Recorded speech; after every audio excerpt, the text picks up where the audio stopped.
แล้วเรียบร้อยแล้วพี่น้องเหลือแต่ใส่ท่อบัดนี้พระเจ้าทางแล้วนะจักแมทไอ้40บ่จักแมทเสาทางเนาะ40ถึงแล้วพี่น้องน้ำเป็นตาแห้งอยู่บ่นี่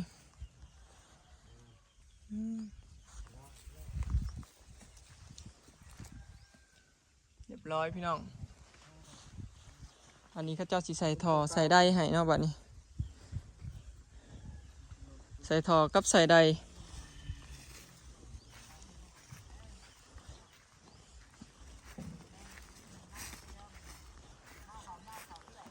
เด้เอาเท้าหามาเด้ออันนี้คือใดของเราพี่น้อง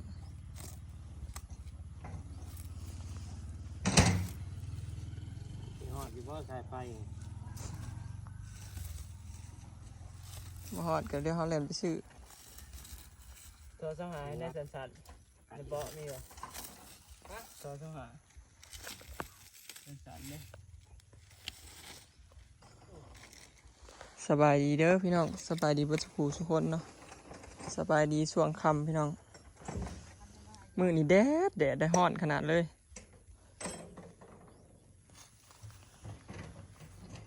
อันนี้คือไดเฮาเนาะบอยเห็นมันแห้งเลยลองใส่สูตรนี้ใส่ได้อันนี้ซะเคยของไผใส่ก็มีแต่ใส่อันนี้พี่น้องผู้ใดอยากใส่น้ำแห้งนะกับราคามันก็บ่สูงปานใด7บ่จะเอาไดลงเรียบร้อยพี่น้องเบิ่งถ้าเบิ่งได้สายไฟครับวันนี้นะ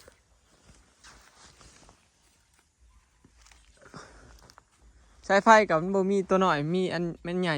เพิ่มอีก5 เมตรอันหน่อยบวกอันใหญ่ด้วยนะ2ตอนเลยมันเบิดได้15 เมตรบ่ถึงบ่คันถึงก็บ่ได้ต่อมันเบิดในหันบ่มีได้15 เมตรพอดี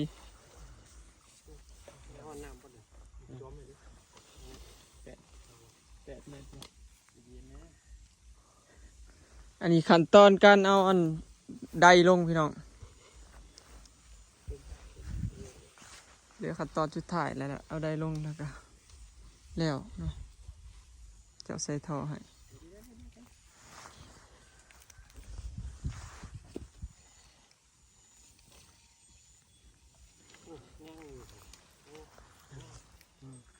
เรือบุญยะ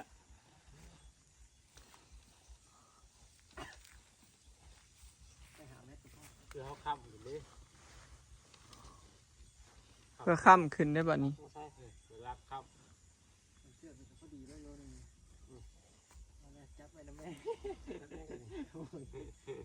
ปล่อยลงเลย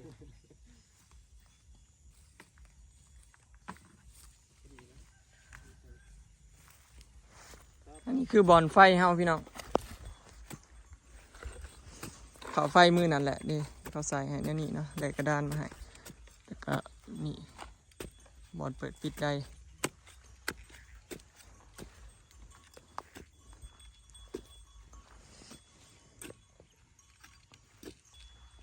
พอดีว่าเราเอามาตามหัวนี่พี่น้องเพราะว่าไม่อยากผ่ากลางมาเลยมันกรีด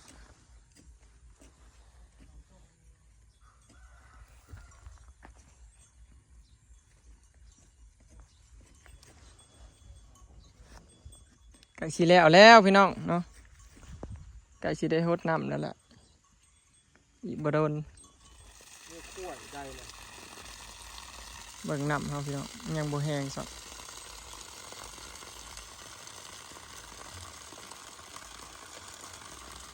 ตาเบิ่งเนาะ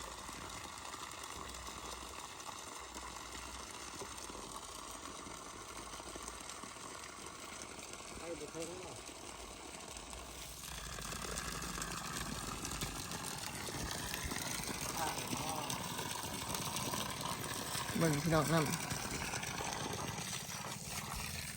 ว้าย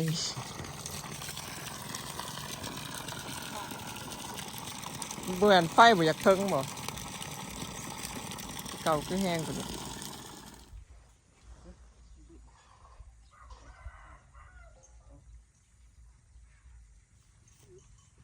ยัง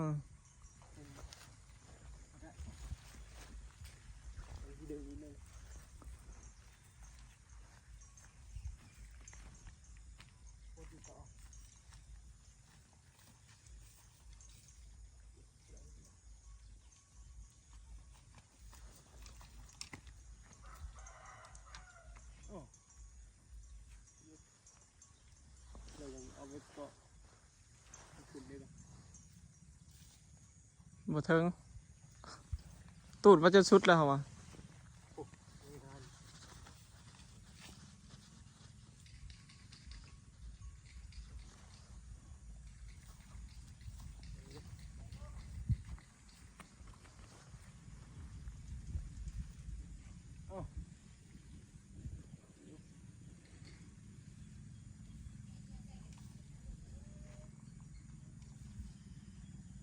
นั่น งานน้อยจังงานมันก็บ่หลายบ่หลาย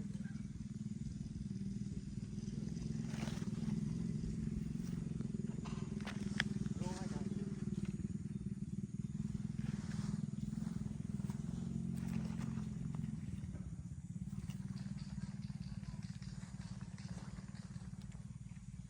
เออ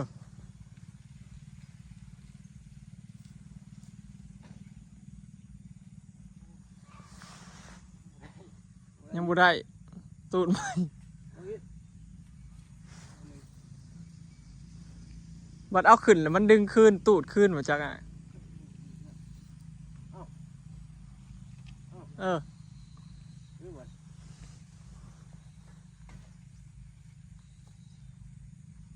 เออ โอเคแล้ว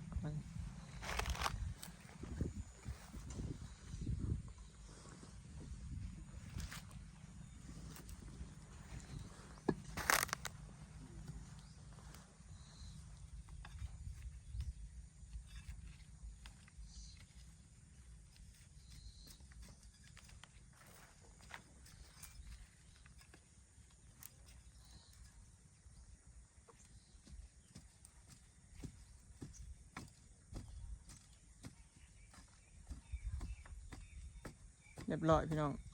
สายไฟขึ้นเรียบร้อย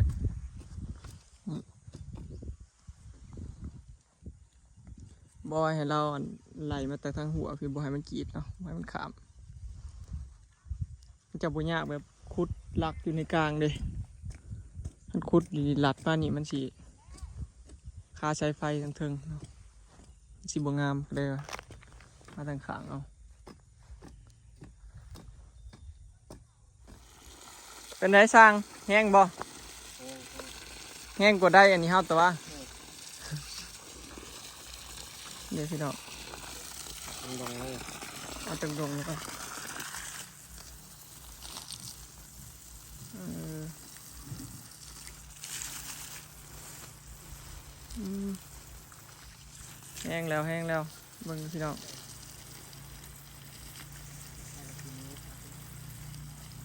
เอาไปหดน้ำขี้หมูเนาะได้อันนี้คักพี่น้องเห็นบ่ได้น้ำกระไซขึ้นเรื่อยๆเดี๋ยวกระไซขึ้นเรื่อยๆบ่ปะเท่าน้ำต้องเปิดไว้อยู่เออให้มันไซคักจังหวะแห้งๆ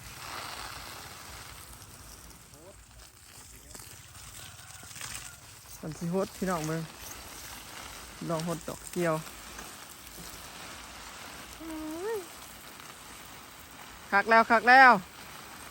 สมว่าอยากได้อันนี้ดีพี่น้องบ่อยากได้บ้านเนาะได้อันจุ่มแล้วมันแห้ง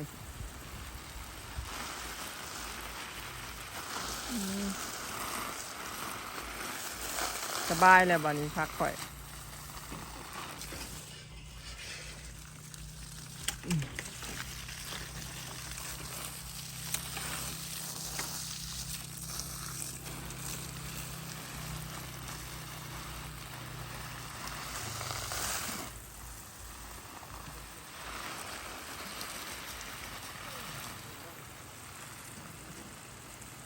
อันนี้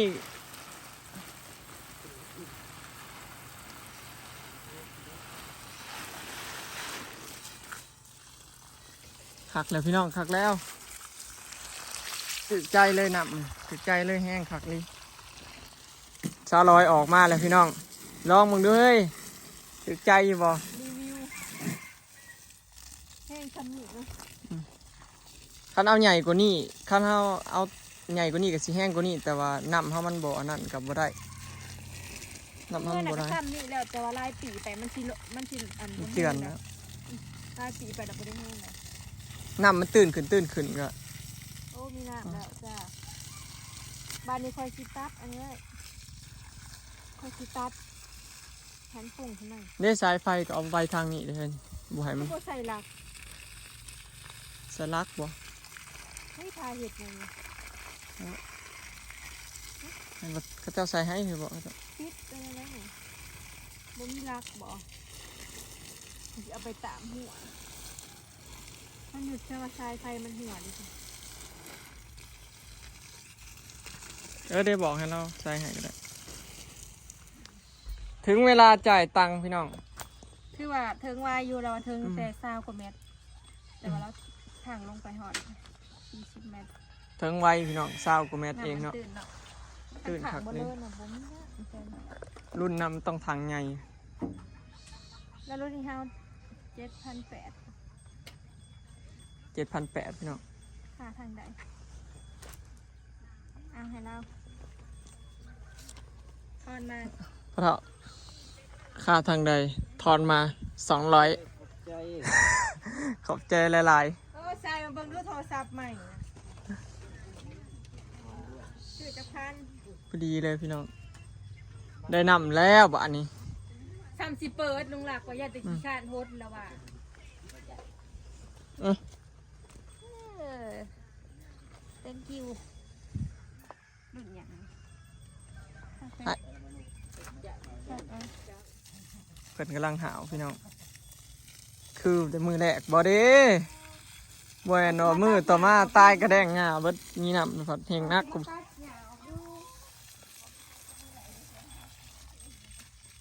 นั่งจะตัดหญ้าเนาะ ได้น้ำใส่แล้ว ตัดยามแรกแล้ว มันตายได้น้ำใส่เลยเด้อพี่น้องบัดนี้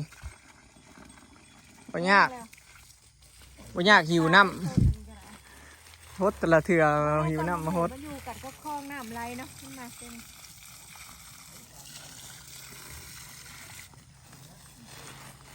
ต้นมะหม่าจ้า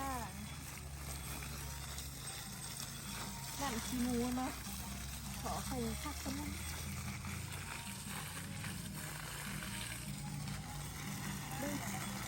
ต้นชมพู่ค่อย อันนี้ต้นอิหยังนี่นะ ต้นหม่า หมากเมานั่นแหละบ่อยากลง2ต้นนี่พี่น้องหมากเมากับอัน คือกันจริงๆเผื่อมันใบมันคือกัน บ่ใบบ่คือแต่มันลงชื่อหั่นเด้คิดบ่ ชมพู่ สมพู่ก็หมากเมาซื้ออยู่ซานุมาน สี่ส่วน แม่น 3,000 กิ เออ ต้น30 บาท กับต้น2ต้นนี่อยากลงพี่น้องต้นอิหยังก็เขาซื้อต้นลำไยกับอิหยังเคย ต้นมะงอก ต้นมะเงาะ ต้นอันนี้นะพี่น้องไม่ไหม้มากๆนะ มันแซ่บนะครับ แค่จะหวานจะหมักมันหวาน เพราะว่าแม่นก็ น้ำแห้งพี่น้องจะเพื่อนได้ใช้ค่ะต้องมาเปิดคุมือเนาะ บ่เปิดปลาไว้ให้มันใช้จะกังดับแล้วว่ะบ่แม่นสิเปิดมื้อหน้าเลยเปิดปลาไว้นี่แล้ว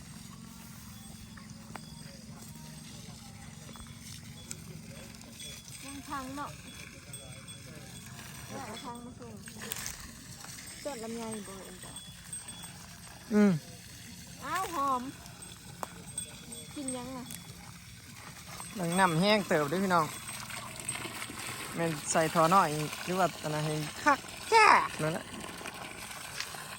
มาเลยจะคิดให้มีแท่งน้ำจะคิดติดสาย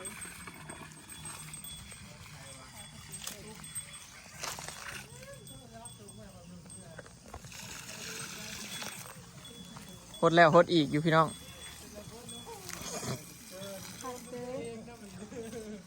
อ้าวสายดิสายจะสิบเดียวไว้อยู่หน้าเลยบ่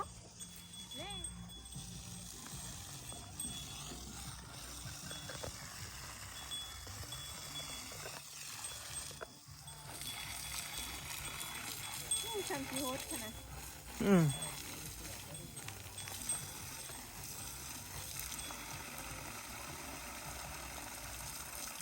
นี่แหละสาเหตุจังว่าเลือกได้อันนี้นะพี่น้องมันแห้ง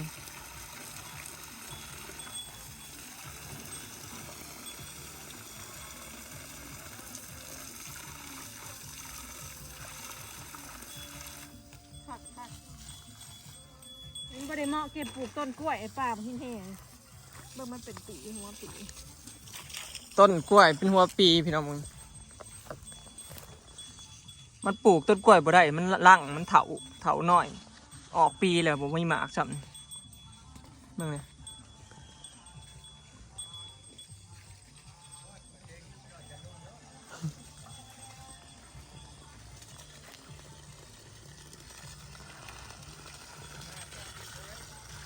ก็คือใจตื่นแผลไว้ซ่ามาค่ะ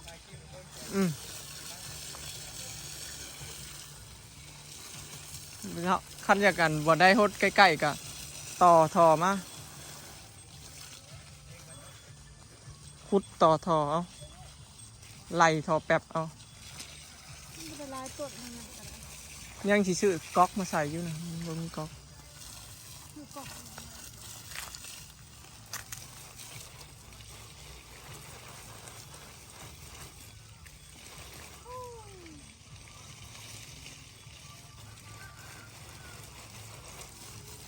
ดีใจที่เราได้สองอย่างแล้ว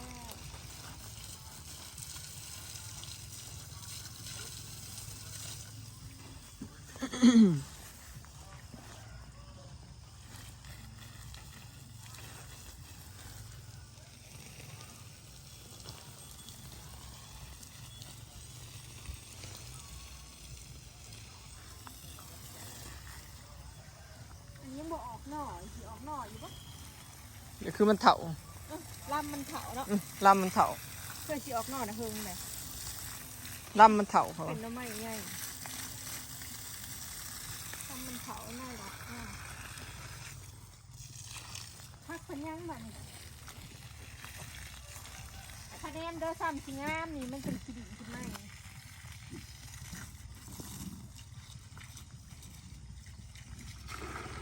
เบิ่งพี่น้องเอาไปเทถิ่มยังน้ำแข็งเบิ่งบอดก็จะเจาะขวดขึ้นมาแล้วจึงสิมาเห็ดห่านปกไว้บ่ให้เขียดเกิดเขาเราว่าบ่ให้เขียดเขา โอ้ยต้นใหญ่ๆอีกสิตายแล้วโคตรใหญ่ หดให้มันใหญ่น้ำลายอีกบ่ ใช่เลย มันบ่ได้ทบนะ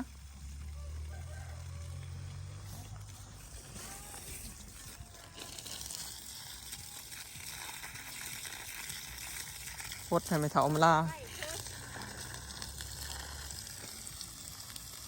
ต้นใหม่เด้อมันสิตายเด้อพ่อ อือ ก็ดีใจมากมากถึงอยู่ให้เยอะ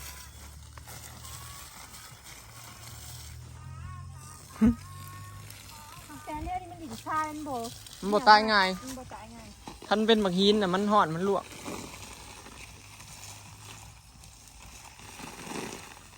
นี่บอลเนียงซ้ายไปกับพี่น้อง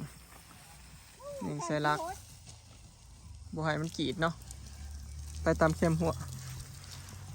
เอาเส้นชายขึ้นมาอีกเถอะอะไรที่ห้ารักดีๆไม่ใช่ไม่ใช่พ่อ เอาลากมาใส่อีกก็ได้อยู่กลางเฮ้ยมันหย่อน น้ำแห้งๆมาละ